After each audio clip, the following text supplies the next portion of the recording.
Hello and welcome to the Dark Grey Project. Today we want to talk a little bit about milsims, about 2015, just to have a little bit of a fun time together here in our little team room. Let's quickly introduce ourselves. My name is Ben. I'm David. I'm Moritz. All right. The first milsim we're going to talk about today is, it's normally called Silver Hornet something, but this time it was called Affluent Penguin. Nobody knows what that word actually means. It's traditionally a season opener. It's at the PRC field, which is an old derelict asylum building complex, and it's an 18-hour objective-based milsim. So the game was the base for our quite favorite hostage video. Yeah, that was a good one. So what are your thoughts about role-playing in milsims, and if you have any kind of suggestions, because you're well known as a role-player now too. So Yeah, I don't know. I think role-playing adds a lot to the experience. I think it really helps players just to immerse themselves more in the scenario. And I mean, ultimately, in a milsim, we're trying to somewhat simulate the military, and obviously the military has to deal with civilians. So I think it just adds to players. You know, it's just more than just like shooting each other or flipping flags or going for some meaningless objective, but you're actually interacting with a person, and that person does things maybe not as you think they're going to do it. So I think it really helps. Yeah. Yeah, I just want to say about the role-playing element. I didn't attend Affluent Penguin myself, but I attended one of Delta Stone, the game host of Affluent Penguin. I attended one of his earlier games, and one of the rules was when you got hit, instead of doing the standard airsoft thing where you just go hit, like the players would actually die. They'd be like and I found that very immersive. I found that pretty awesome. all right, why didn't you actually have more people actually running? Well, more games actually don't have role plays. Like there's so many games where they actually just about meaningless objectives. Just say like bringing object A to transportation area B, or any kind of crap like that, or just flipping flags all day long. So why is role playing so rare? Well, I think there's two tiers of problem, like the role playing that Dave just mentioned about where people actually simulate injuries or something. I think a lot of people maybe just in a situation don't want to do it. They just want to get back in the fight. So they feel like they don't have time for it. They just don't have the energy for it. And I think the other problem is with actual people simulating, like you simulated the hostage. You're out of the game, and I think a lot of people they go for a game to shoot some other team with their team. And if you decide on being the role player, like I was for one of the school milsims, you're not participating in the game the usual way you're doing it. You're completely removed from it. You're doing a role playing thing, and if that's not something you enjoy, then you're probably not going to have a good time. But to anyone that hasn't done it yet, I say I love role playing. It's a ton of fun. The funny thing was that we never had it in mind about the hostage one to take that long. Yeah, that's true. Because we actually had a time limit in our head. At least in our head, we thought it's going to end like after 1 or 2 hours, and then I could go ended back up being like playing. 6-8 hours or something. Fuck me. Because we completely forgot that they could bring the hostage to the CP. Mm-hmm. And the first thing they did, you guys caught me. Like, okay, we need to get into CP before we do all the other things. Like, wait a second, CP. Yeah, I never get free. The idea was that I get in the middle of the field, getting exposed to the enemy, and then they start fighting around me. Yeah. But that never kicked in, and apparently the Americans never went for the hostage as well. Well, no, I mean, we brought you basically under the floor under our CP. Yes. So it's super hard to get to you. I was 5 hours sitting around in a chair and was giving candy bars and whatnot. I mean, they were nice. No, but I think one of the fundamental problems with role playing is just that people come to play the game. They don't come to role play. So I think once people try it out, they realize how much fun it is to be the person that's role playing, because you're so free in your actions and you can kind of do whatever. So I think if people try it out, hopefully more people will do it. I think you also need the right players. I mean, Viral or the other guys from Goa, they were absolutely fantastic. They're actually reacting to definitely. it. Like Viral went crazy, like games for poking and then constantly having his speeches about tortures and whatnot and going crazy. Yeah. You never know if it was real or acting. He just was so in his role. Yeah. And they had all these fake execution scenes and whatnot. That was just, I mean, you can't do it with every player. Yeah, looking back on this season, I think every time that we did incorporate role playing, I think there was not a single time where people didn't like it. And I think that just shows that it is something that's definitely liked by the player base. But you always have, I mean, if I was the NPC, you always have these awkward guys in the background who don't know what to act now. And don't know what to do. Like, shit, he's role-playing. What do I do? Do I have to role-play now too? Because they're not used to, and I think in general, when you role play, I realized that I mean, for the school game where I did a lot of role playing, is that, or even for when I was the down pilot one time, I think if you incorporate role playing, you have to make it very clear before how far the players can go. Yeah. So for example, for the school one, I was totally cool with getting pushed around, taken to the ground, and like some reasonable force being applied to me. But a lot of players are obviously uncomfortable, to apply that much force to a person that they don't know. So I think if you do incorporate role playing, you always have to make very clear kind of where the boundary is and what you can do, what you cannot do. Or I remember when we were supposed to be searched, there was a lot of, I always said, like manual search only. A lot of people just walk up to you and you're like, you're searched, you're bound. I'm like, no, like you have to like actually search me. And I think once people got it, they really enjoyed that. But yeah, you have to let people know how far they can go. They were so close to handcuff me for 5 hours with zip ties and a bag over my head just because I ran away once. I think one question though is because like a lot of players don't really know how far the role player is allowed to go as well. I mean, like if if someone's role playing a civilian and you search them and then you find that they have some sort of tactical gear on them, is that part of their kit, or is that like, does that make them a combatant? You don't really know. We had this trouble, the same thing. I mean, we're going ahead a little bit, but with the school game, we had one of the role players. He had a camera on him, and obviously there was a helmet. But officially, civilians are not supposed to wear military helmets or military gear. And then suddenly that caused a big confusion around there. So it's important, I think, for the future to establish those rules. Like, hey, NPCs that have a GoPro on, ignore their goddamn helmet. If the rules is, hey, civilians can be searched, you have to manually search them or just touch them. Yeah. These things have to be established beforehand, and I think then it's all right. Yeah. Another thing is, like, in a lot of airsoft games, the rule is no physical contact between players, just at all, right? Period. Yeah. And obviously, like, we're trying to prevent people from beating each other up and causing real harm. But then, like, what do you do when the civilian that is, role playing in front of you? What does he do what do you do when he grabs the knife from your gear and starts stabbing you? Like, I mean, this one time, Moritz over here did that. We are getting a bit of yeah. Yeah, I think clear rules have to be established. Fair enough. All right, let's go back to the game. What is your most memorable moment for Affluent Penguin? I think my most memorable moment was during the night for that game. So it was I think you've already mentioned, it was an overnight game. It was at the PRZ, and for the guys that know PRZ, it's a building complex which is usually lit on the inside, but then kind of the grounds around it are all dark. So I got separated from you guys, from the rest of the squad, basically. You kind of ran away, but All right, I kind of ran away.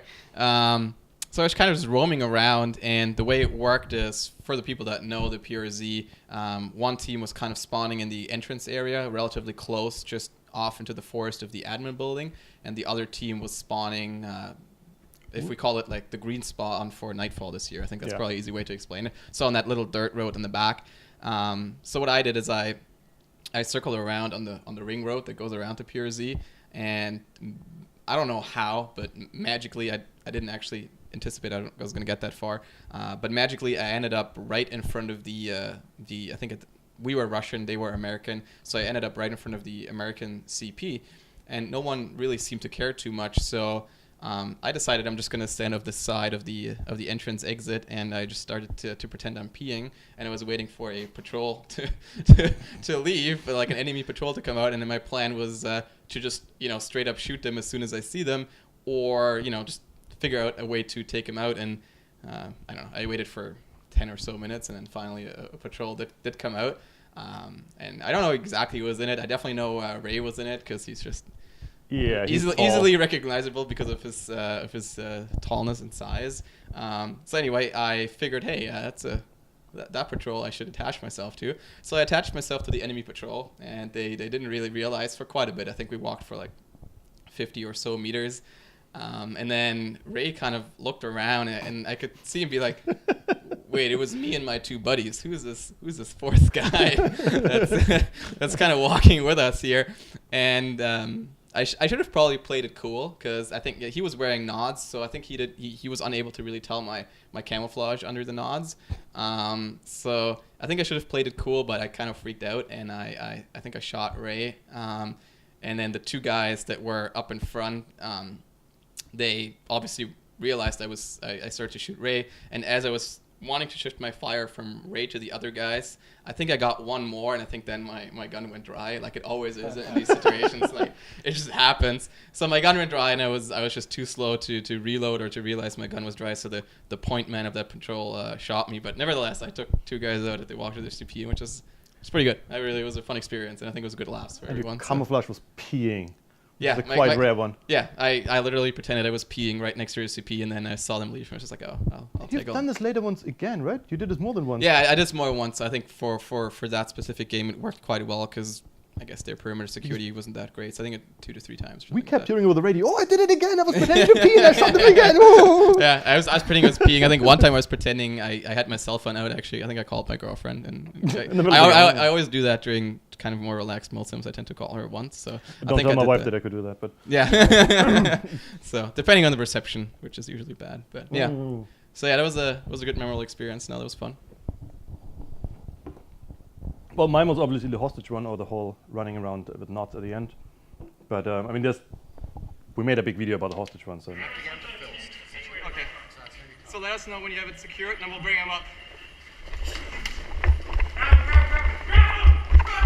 Grab him! Grab him!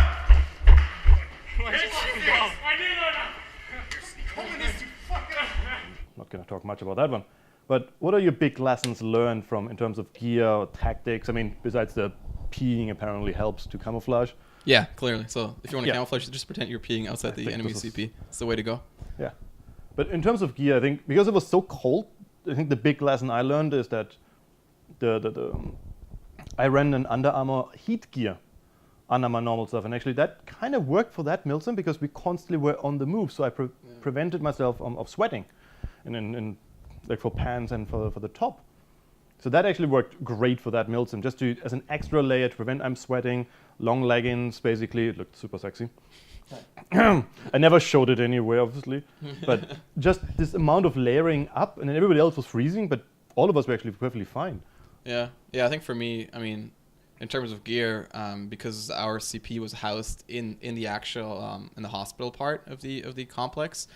So for the people that don't know, it is an old concrete structure which has no more doors, no more windows, so you're getting all the cold coming in from the outside, and it's literally pure Z is like a fridge. Like it is always cold, even in the summer it's always a little bit cooler on the inside, so obviously during the night it was much colder. And if you sit down anywhere inside the buildings, you get cold instantly because the concrete is so cold. So one of the big things I think was really nice in our CP is that we were being really lazy and we brought camping chairs. I think Michael even brought a cot, so it was super comfortable. And he had this hand warmer. Everyone was jealous about this hand warmer. Yeah, and I chemical forgot hand warmers. mine. Yeah. I was like, no, the one thing and he had this tactical muffin. He constantly was like, what's that? Oh, the hand warmer. Yeah, right? no, the hand warmer thing. Yeah, I think one of the big things is like if it's going to be a more casual milsim, so not one end of the spectrum is you got deadfall where you're always constantly running around, but it's if a milsim where you have a fixed CP and you do have the time to get comfortable. I think the bottom line lesson here is get comfortable. Yeah, I think even if you're out most of the time, but just for those like 10 minutes that you're back to reload or you're back to grab a bite, it helps a ton if you're warm, if you're cozy, if you're if you can like straighten out your back and everything. So I think comfort is a pretty big lesson. Yeah. Yeah, at an earlier Civil Hornet that I went to, our team, we all brought a massive amount of hand warmers. So what we would do is, have one in each glove, one inside our battery compartment, so of our electric gun, so that our batteries would be warm and they would work better, and some inside our boots. It was just awesome. Yeah. I think that's just because we're so used to the other spectrum of milsims. If you then go to the light one, it suddenly becomes like a camping trip. Yeah. For sure. Yeah, I mean, sorry. Yeah, you get none of that kind of luxury at Deadfall. So when you have the ability to use all that luxury to your advantage, I think it really helps a ton. It's so enjoyable. Yeah. Everybody else freezing around you and complains about it afterwards, and you're like, no, it wasn't that bad. Yeah, no. But obviously you're a hostage. I mean, you mentioned that before. That I think it was a really memorable. Well, I was hostage during the day. I was freezing at night when I was playing yeah, again. So yeah. that was the other part. But for that game, I specifically have to thank Goa again by role-playing so well along. And even their leadership, because Goa was doing leadership at that game. Yeah, he did we were pretty on point, because I remember it was us who, I guess, we've attended a couple of milsims, and obviously Goa They knows what they're doing, but I do know we had on our side a couple of people who were first time milsimmers, and I think Goa did a fantastic job in kind of teaching them the ropes and how things is done. So No, that was really really strong leadership on their part for sure. That was absolutely fantastic, and actually the CP was well set up, well guarded by all the guys. So Oh yeah, that was a big surprise to me because I've found that in a lot of milsims that we go to, like the whichever group of people is in charge for a certain time to guard, especially during the night hours, I found they doze off or people just don't do it and just go to bed and there's no one guarding CP. But I remember that's actually something that really stood out to me at that game. Every single time that we got back from patrol or some objective, we were challenged and there was people guarding the staircases and everything. So that was pretty on point, which is probably because Goa was like on everyone's ass to make sure. those poor guys on top of the stairs. Yeah, they were there I think all night.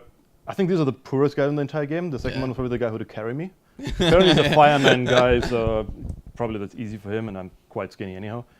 But they actually sneaked in by pretending. The Americans managed to get the challenge code by pretending to be Russian. Oh yeah.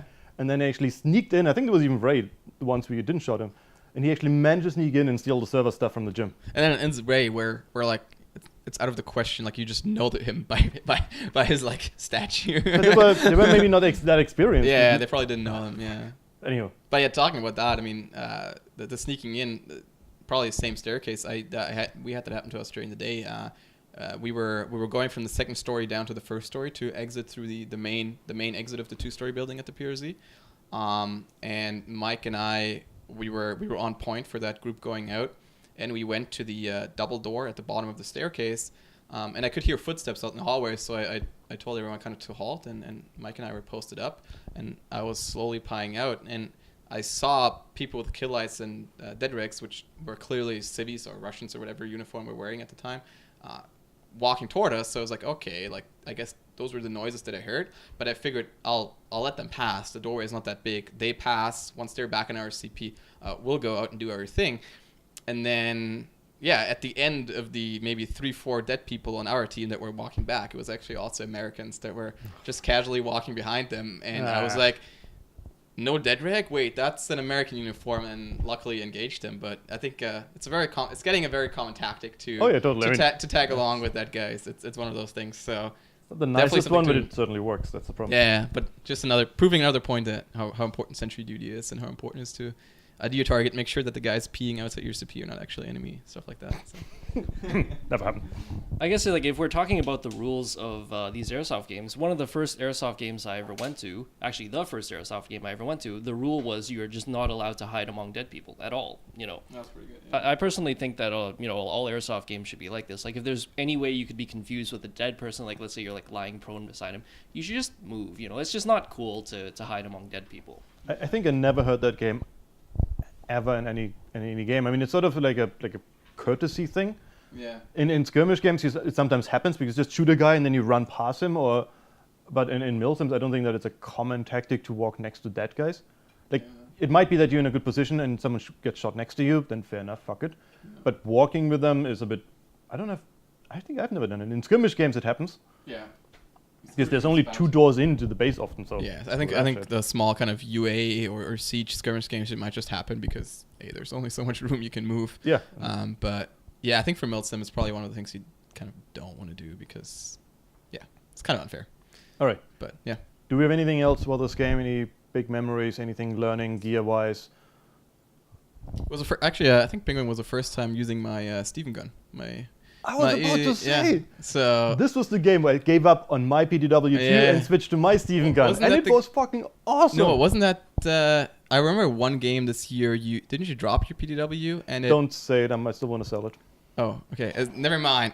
That was the game. I stopped using my PDW, and the flash hider just boom went like all across the barrel. It just the rifle dropped straight down because I don't know what happened with the sling. Yeah. This flash hider it was like a tube and just.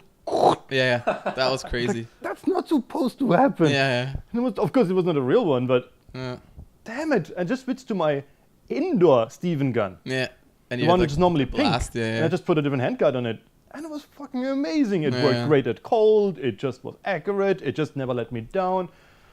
Yeah, maybe a bit of color for people that don't know. So, I think most of us, we all probably started out with AGs, I think, when we started Airsoft, probably across the board. And I think a large majority of us, obviously, as so many other people that play a lot of Airsoft, switched to PDWs. I think a lot of us did. But then over time, especially for the climate and the kind of games we're playing, as we realized that we're predominantly playing extended periods of like long period outdoor games, and we've realized that during bad weather conditions we tend to have problems with PTWs, the moisture getting into the gearbox and just causing troubles. PTW is not working.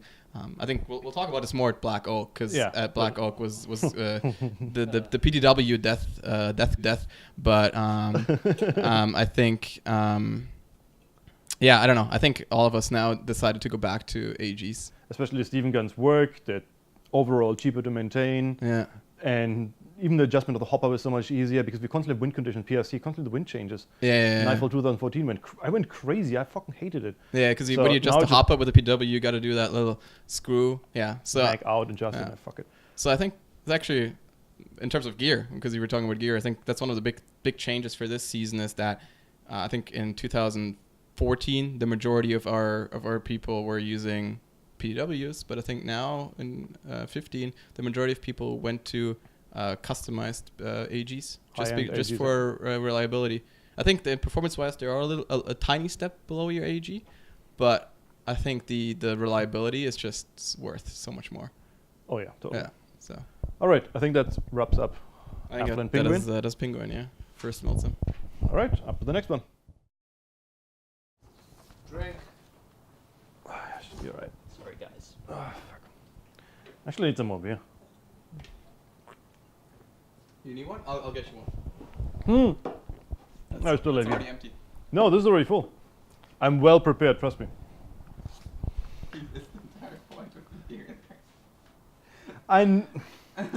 Next game is the Picton Survival Game, which starts a survival thing, then turns into zombies. It's at PSC as well. So we started late during the day, and then it went into the night. It didn't get through the entire night, but that's kind of the point of this whole thing. It's not like one of those 18-hour milsims games. So there was a lot of role-playing. There was treasure hunt scenarios at the beginning, where you had to buy back your equipment, and you get gems and all kind of stuff. And later on, the zombies started to show up. So why don't we actually share a couple of cool stories, because we were actually not players there. We were just role players. Yeah. So let's talk about some cool thing what we did with the guys. Okay, so first off, first thing I did was like I was okay. So the survival game kind of started in like a prison, right? So the scenario was that all the survivors were prisoners, and so as role players we were prison guards, and so just being a prison guard was an awesome experience. Like, you like the power. Like, okay, I guess like you guys have heard of the what's it called, the Stanford prisoner experiment or something? Yeah, that's pretty much what we did. We were totally power tripping. So like the prisoners were making noise. We were like, shut the fuck up, and like, oh man, that was they had so no much guns, fun. they had nothing, right? Yeah. Nothing. Yeah. Sorry, they had nothing, and for the people that know, on PRZ, we were on the second floor of the 2-story building, so they were in all the rooms in the short hallway, and all they had was their furniture. So they had to use their furniture as a means of building barricades and using it as a weapon to finally get to us. And I mean, obviously we didn't do the smart thing, or well, we weren't supposed to do. It was part of the game. Obviously, we would have just like told them to stay in the rooms. We could have held them there indefinitely. But what we did is we forced them to go outside to make a walk in the yard or something, and that gave them opportunity to kind of do an uprising and everything. Yeah. The rumor's wrong that they were climbing out of the window, right? Yeah, that's not a rumor. That's legit. There was I think there was a group of Russian guys there. Of course. Yeah. And if the story is correct, which I think it is, because they were in the room immediately to my right, and when they kind of started, pushing furniture into the hallway and pushing out, and then after they finally killed me and flowed past me, those guys actually never flowed past me. but they were not in the room anymore. So for me, the only way they got out was through the window, which I think they used a old like a rain drainage pipe or something to get out of the Holy window. fuck, these guys are legit. Yeah, I mean it was the second floor, so they climbed out of the window. I think they did climb out of the window, which is was from the second floor. So that was quite impressive. And for the people that know PRZ, it's high ceiling. I know. So the second floor is actually quite high off the ground. So yeah. I mean, Roger and I were driving around with a car trying to attack any kind of stranglers. Well, And when we arrived, and we heard the prison riot went bad and da-da-da, we actually thought you guys were still in control. No. So we walked up the stairs like, hey guards, what's going on? Dum, dum. Wait. We Yeah. just got stabbed. Both of us were walking up the stairs and they're yeah.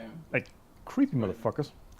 Yeah, I just want to say, like, about the second story window, like, I do parkour, you know, I jump out of buildings for fun, and I would not want to jump from that height. Like, that's really high. Yeah. Really high. And there's, like, all kinds of crap on the ground outside, you know, like, you jump out, you don't really know what you're going to be landing on, right? One of those, drainage pipes. They did that, huh? Yeah. That's climbing. pretty impressive.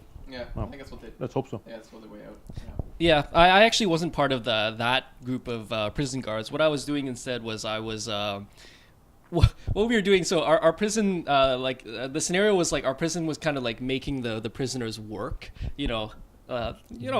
Work? Work. Oh. Yeah, work in the sense like so we would make them go out and collect mines, right? And mines. Did I say mines? Yeah. We would go and make them collect like jewels and whatever treasures the games, But and that was kind of also how we kind of allowed them to escape without allowing them to escape. You know, it would be like one guy guarding like 20 people. And, there's no, even a guy with a rifle, like there's no way, one guy can stop everyone from escaping, right? Yeah. So. But two guys, actually, at some point, you all rallied them up and actually had to walk outside. Yeah, they had. And then suddenly two guys were running away. And Yeah. and we were driving in the car, Roger and I, we pulled down the metal, bringing down the car. He's getting out! Jumping out the car. And honestly, plate carriers suck if you're driving. Oh yeah, they're uncomfortable. Jumping out with a big rifle, getting goddamn Yeah, fucking yeah. thing That's out, where the running in the short building, barrel and SPRs we hunt them down on the bottom floor. We got them at the end. Yeah. But it was so awkward, and a lesson learned. That's the reason why all the guys in Iraq, they hate these big, bulky plate carriers, Yeah, and it's I learned so my dumb. lesson too. Yeah. But yeah, no, that was really impressive how they got out. I mean, they were supposed to get out eventually. I think we held them for like an hour or two or Yeah. so. But the way actually I died is, so what they try to do is they try to put furniture in the hallway, push it out of the room to get, I was kind of in the middle of the hallway, try to kind of like work their way toward me and then I guess kill me with their bare hands kind of deal. But actually the way I actually died was I got stabbed in the back.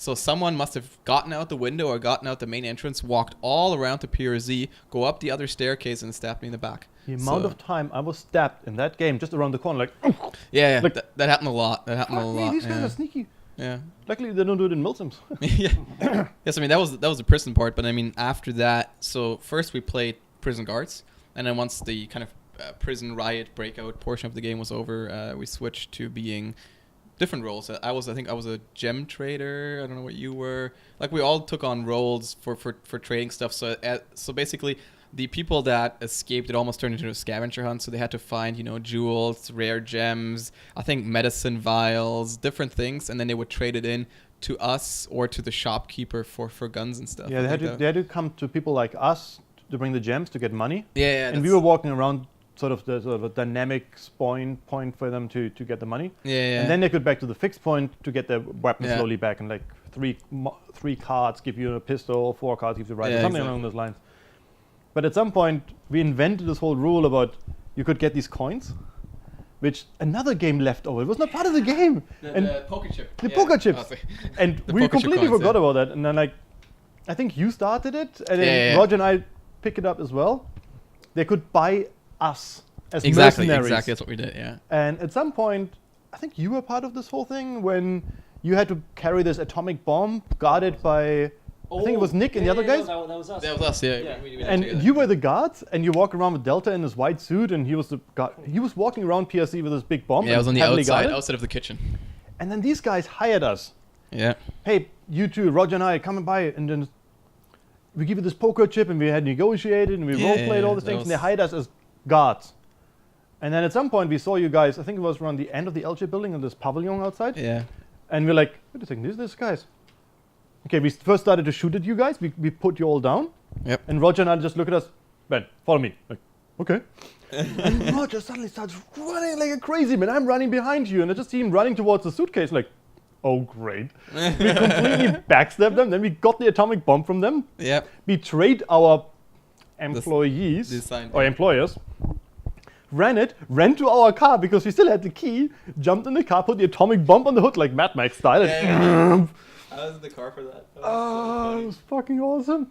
Yeah, that was a good one. No, that was a good game in general. And what I found interesting is that the crowd was completely different. It's not a milsim crowd. Yeah, because it wasn't the regular milsim players. It was a very role play orientated crowd. It was hilariously fun, and they were running around with rubber knives, rubber axes, rubber swords. It was crazy. The guy bought a suit and ripped it apart just to look legit for the game. That's pretty impressive. Yeah. There was a guy in a cow costume too, wasn't there? Right, yeah. Yeah. Which one? The Russian guy. He was in like some sort of, I don't even know what it's just a cow It was a costume. cow, yeah. Yeah. I like a onesie, whatever fuck this Yeah, it's yeah, called. Yeah. Oh god. That was good. Yeah. There were some really strange characters in this game. Yeah. Alright. Coming back to the whole thing. So, when this whole thing started to change a little bit from the whole role-playing stuff to the zombie stuff, what do you think actually changed in that regard then? Because it wasn't really a survival game anymore, it was suddenly zombie. So let's talk about that part.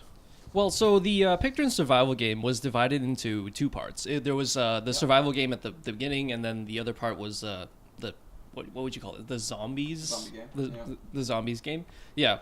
So in the survival game, we didn't really introduce zombies until maybe about like an hour before the game ended. So that was probably a good like 6 hours of just survival game, right? Easily, yeah. Yep. I mean, the zombie game then we were, so if I remember, the rules was we were the invincible, obviously European special forces, walking around PRC and shooting survivors. We're the only ones who are allowed to use white light. I mean, that's where we had then our night vision footage from. Our very first one experimenting with filming a second PVS-14 on my left side. It was horrible and incredibly uncomfortable to wear. No, this was the one we put the PVS-14 on a plastic rail on the side of a helmet. Yeah, and so the used first time you shitloads had of it. duct tape as security measure to not drop a few $1,000s of First time we equipment. used the PS. That was a bit creepy.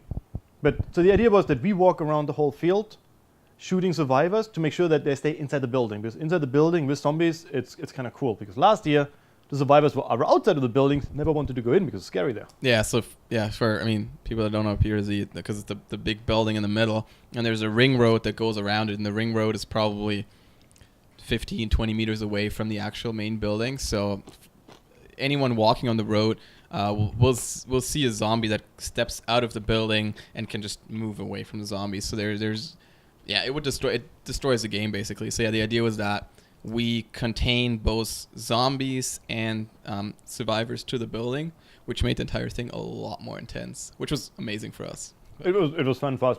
Every time we met an encounter, like, is he using white light? Is he a zombie? Fuck it, light him up. Yeah, and the fun thing was because we were basically invincible. We could go.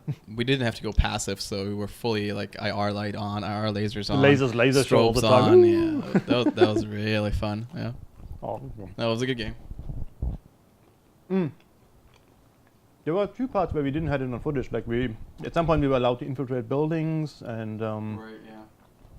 So for the record, for any game hosts that are considering, having NPCs that are invincible with night vision, just kind of makes the NPCs a bit overpowered. You got to make sure that they don't ruin the game for the rest of the players because. they gotta know what they're doing. Yeah. Yeah. Sorry. when the idea was that we were kind of this dynamic obstacle, and not we were sort of a border. If they actually managed to go out and sneak out, and bypass us, that would have been perfectly legit. It's not like a hard border like in computer games. You True. normally have an invisible border, or you have 8 seconds to return to the battlefield. On the other hand, we had like 8 guys, in 2 separate teams walking around the complex, all with night vision. Like really, you're gonna try to sneak past that? You can try. You can try, yeah. So I guess the message to any game hosts out there is just that you really got to make sure to emphasize your NPCs. Like you're not there to kill people, you're there to make the game enjoyable, right? Yeah. There were a few moments where we actually were asked to not completely light them up, or I think they learned the lesson. They go back to the building. Okay, damn it. It's so nice to hunt. But then there was the one opposite scenario. I remember was, I don't know, I think it was all of us probably. We were outside between the 2-story and kind of loading dock area of the kitchen, and this one guy came out, and initially we thought, because I think he was only using a pistol, so I think we didn't immediately visualize the pistol, and we were like, oh, it's probably just a zombie. So since we're kind of a little bit helping the zombies, we were like, yes, let's just let him pass. I think it's just using a shortcut from one building to the other, so we'll let him be. But then we did see him bring up a pistol, and immediately it was like 4 guys. You just see 4 IR lasers go on, and the guy just got destroyed. And I mean, he didn't call like he called us hit in the sense that he obviously didn't shoot us, but he never actually physically called out, I'm hit. So I think we might have gone a little bit overboard there. But the reasons why all that started was the zombie game the year before, where we kind of made it up on the fly that the guys patrolling outside, which was just the 3 of us. Yeah, it wasn't. Yeah. And we kind of made it up to be on the zombie side, and we were hoarding zombies basically. Yeah. And we're like, and then we saw the zombies in one side of the building going this way, and then we told the survivors, you can't leave the building, it's a decontaminated zone, blah, blah, blah, blah, blah. You have to go back in the building. No, we don't want. And we start shooting around them. And they're like, no. And then suddenly you see all the flashlights and all the zombies inside the building, going crazy on this building. And because of those cool moments where you just made up, that's why it became then a rule for this year's zombie game. That we were role playing as some sort of like mercenary for some crazy zombie scientist or something. Yeah, and we were trying to help the experiment by forcing, human survivors to go trapped by the zombies. to get eaten by zombies basically. Yeah. So is there now anything on the gear? I mean, let's not talk about tactics, because besides backstabbing the living crap out of people, pretending to be friends, really shitty at sword fighting, because we were really bad in this whole thing. There was a whole sword fighting contest. Oh yeah, I tried to sword fight a guy during the day. I didn't even bother. That guy, I've never seen him at any actual like a real airsoft game other than these survival or zombie games, and yeah, his rubber sword fighting skills were pretty on point. He was quite a legit sword fighter. He was pretty legit. So I mean, the lessons I learned was, plate carriers, big rifles, don't mix with a car. This is my lesson learned. For sure, yeah. No, I think, I mean, it was that freaking huge gun. I tried to get out of a car. Yeah, it's annoying. Don't do that. I think I just go back to the thing is like, if things are not necessary for that game, just don't wear them. And because we know we're not going to be out for extended period of times, we always had the car with us to store stuff. We could travel pretty light, which made us so much more effective because we're But because we're NPCs, we're supposed to wear big plate carriers. Yeah. So I think for future purposes, I think it's always just kit down as much as possible, as much as the game allows.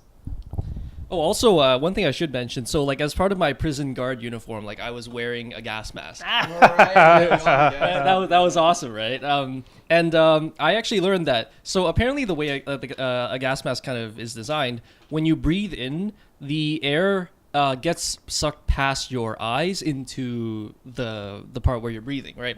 So the thing is, like, normally when I'm wearing airsoft goggles, no matter which goggles I've tried, like, I always get fogging, right? But with the gas mask, I didn't get that at all.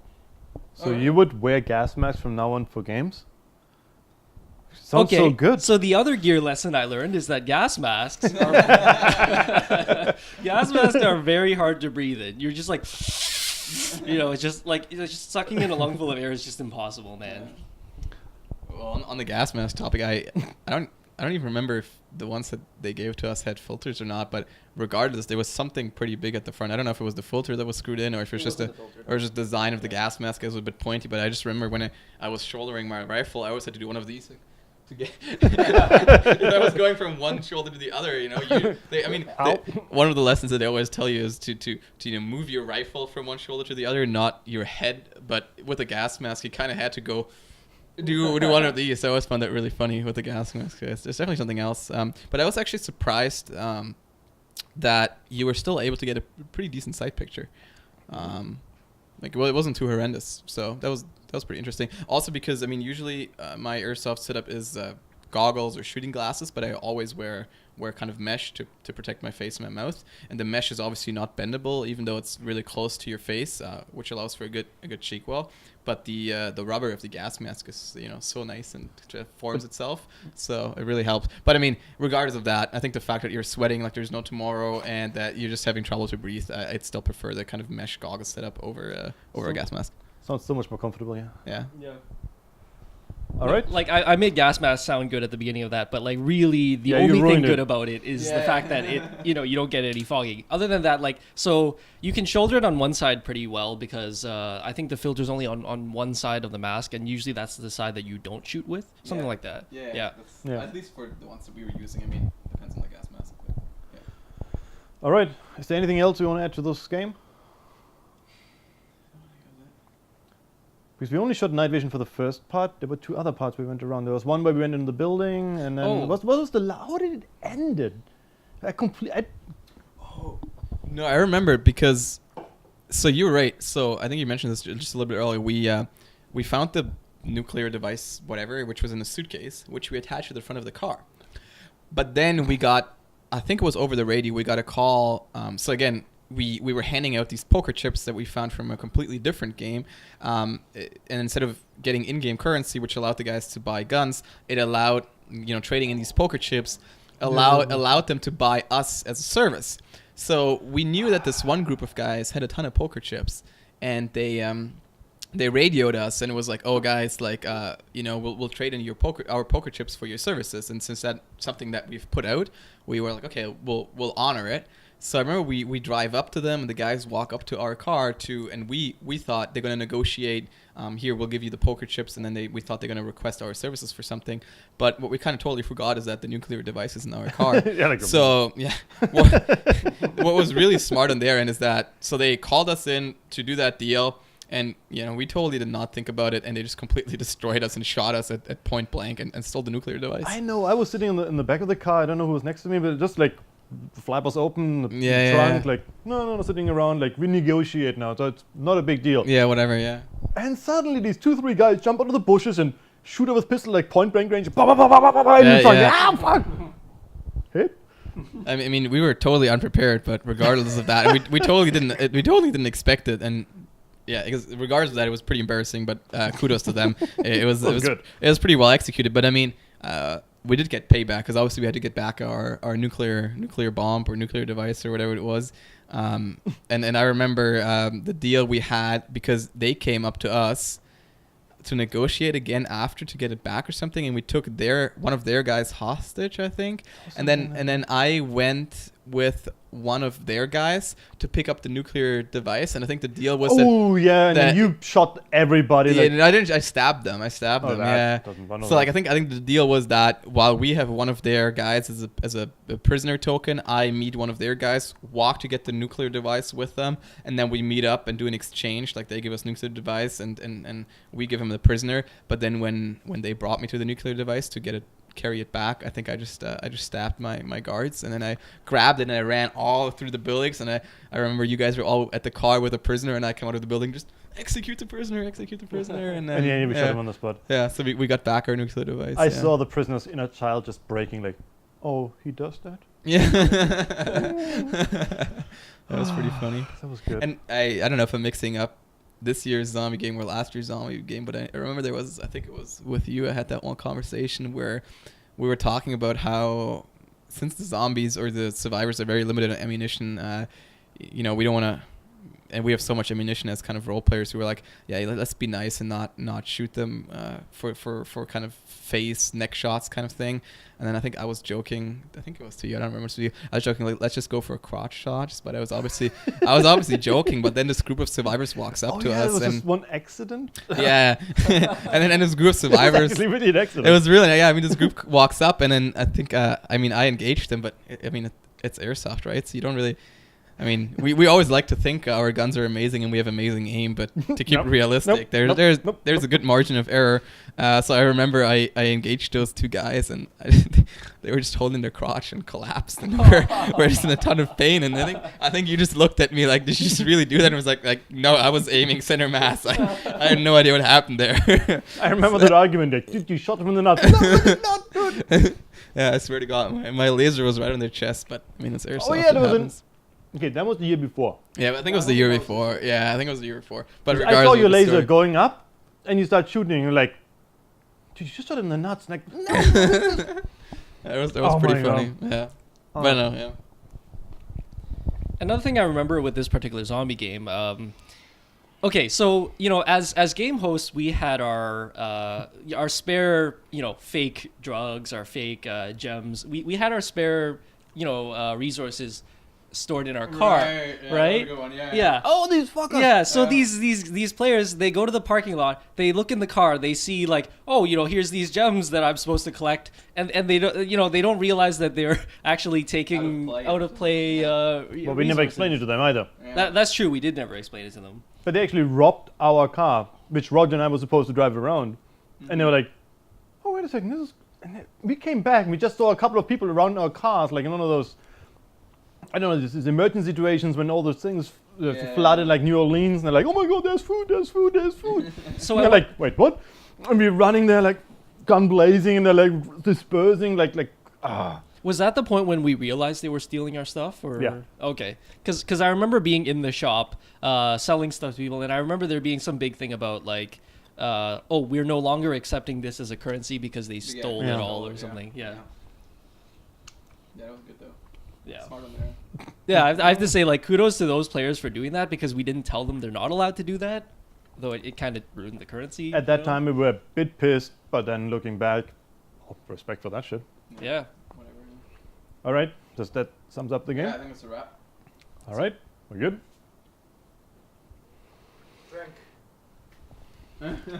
Hey, we did so much talking and no drinking in that sequence. Really? Yeah, I was talking a lot. I don't know. I'm already in my second can. I have to pee again. Just imagine like all the video, all you see Dave do everything. 2 seconds. I'm just sitting here. I'm not talking about milsims or anything. So I came around the corner. Just keep doing what you're doing. Okay. Oh, good. I'm afraid Ben will be washed out this distance. You guys are perfect though. Ben will be more Caucasian than he really is. Actually, only 3 lights. That'll be great. Ben, 3rd light, 4th light or something. Dude, I bought the audio equipment. It's your turn again. No, great. No, you dump it. Guys, since we're starting, Are we starting already? big boy rules, bro. I know. It's Wasn't cool that the for us. game I've with, no. like where we played like 700 FPS?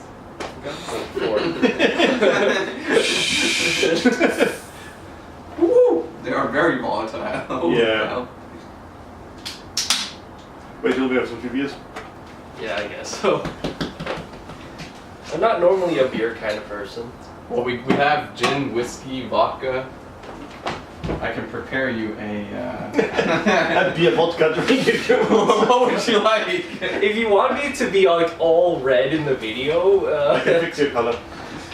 Color correction. I can make a mask around your face. Oh my god. oh yes. So I assume only David's face will be black and white. Like, what's that dude? I Is he am the dark Asian? green. What is Asian flush? When you get red as an Asian when you drink alcohol. I don't know this. I don't. You've never. You don't hang with races. you don't hang with Asians. Well, unfortunately, I do right now. But Oh, Roger. Oh, Shit. You know what we forgot? we're testing. Yeah, that's what I forgot. What? Swastika. No.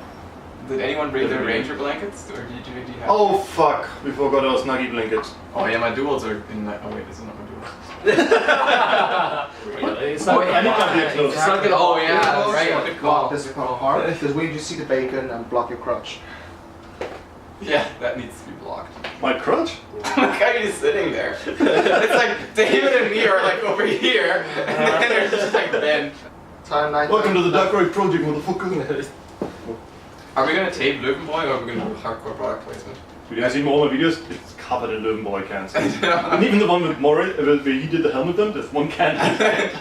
I'm just hoping that they message us and it's like, hey, we want to sponsor you. That'd be like the most like not fitting sponsorship. Assume I am a Jeff or whatever. Or the person who's going to be late. Oh, this is good. It's really delicious. Is there any way we can like make it look more stacked for the camera? Like move the pieces at the back and like. When did I first try your bacon? I think it was like Nightfall, 2 Nightfalls ago or something maybe? I don't know, like there was... Nightfall 14. Yeah. Oh, so we can't mention... Well, what kind of gear lessons did you learn? Well, yeah, you know, I learned that like tactical bacon is like really good for keeping the electrolytes up. And high good source of protein, you know. And the spirits. Spirits. Yeah, that's actually Tomorrow true. is all will count. Yeah. Tell me! Tell me! It's a very German move. For quite often you actually did this. Wait, you mean with the I checked it on the camera? Yeah, I It's always, actually exactly this. I always do it. I always do it. Fuck.